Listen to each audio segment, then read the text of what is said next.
All right. Today we are diving into one of the most spectacular orchids on the entire planet.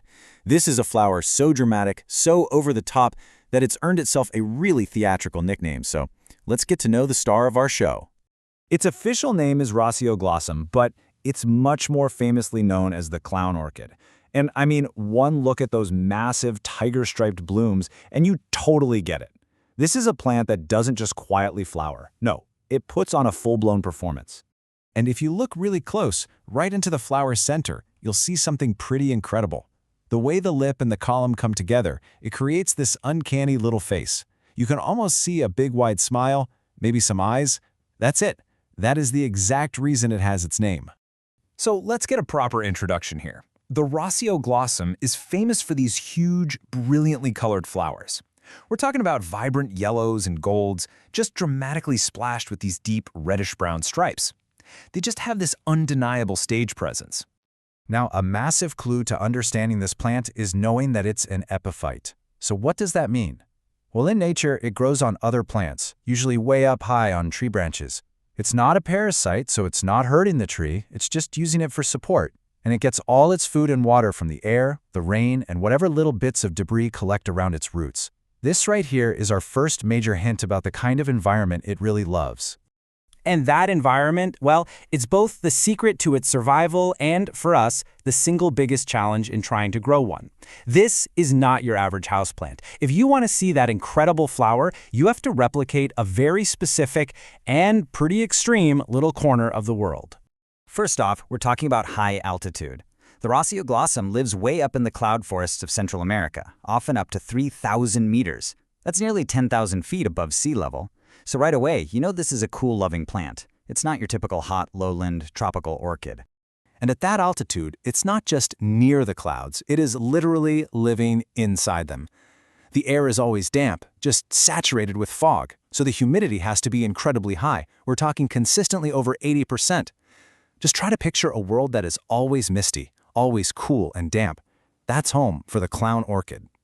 But this right here is the absolute game changer. Every single night, the temperature where it lives plummets, often by more than 10 degrees Celsius, which is about 20 degrees Fahrenheit. Now, this nightly chill isn't just something it puts up with, it is the biological trigger. Without that temperature drop, the plant simply will not flower, period. So, you might be thinking, how on earth could anyone possibly replicate that? Well, it sounds tough, but it really boils down to cracking a code. And we can think of that code as 3 golden rules to get that perfect bloom. So here they are. Number 1, and I can't stress this enough, is that temperature drop. It is completely non-negotiable. Number 2 is getting the light just right. You want it bright, but filtered, never direct sun. And number 3 is mastering its water needs. It needs to be consistently moist, but never ever soggy or waterlogged. And this slide shows you exactly why that first rule is so critical. If you give the plant warm nights, sure, it'll grow. You'll get healthy-looking leaves, big, plump pseudobulbs, but you will get 0 flowers. You end up with what growers call blind pseudobulbs. But give it those cool nights, that consistent drop, and that's what flips the hormonal switch inside the plant that basically tells it, okay, now it's time to bloom. The other 2 rules are just as important, of course. For light, you're aiming for bright shade. Your best guide is actually the leaf color. It should be a light apple green. As for water, you need that high humidity, but you also need really good air circulation to prevent any rot, and your potting mix needs to drain instantly. Finally, when it's growing, the mantra is feed weekly, weekly. A little bit of fertilizer on a regular basis.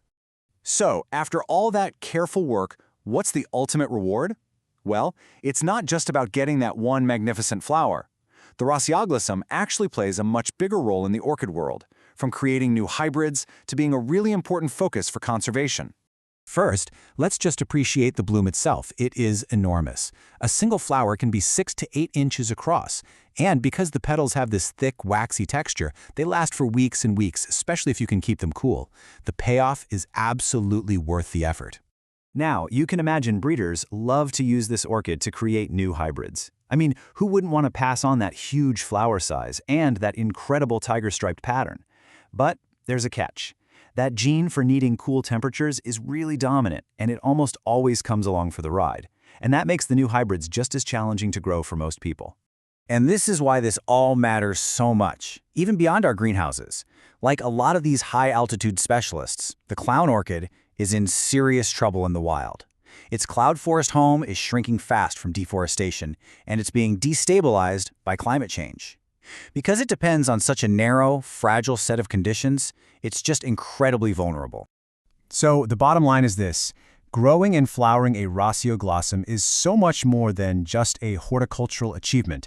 It's really considered a benchmark for advanced hobbyists. It's a sign that you have a true mastery of environmental control. It's a real testament to a grower's skill and dedication. Which leaves us with a final question. This orchid demands that you recreate a disappearing world, a cool, misty mountain peak right there in your home. It's one of the ultimate challenges in the plant world. So, do you have what it takes to make the clowns smile?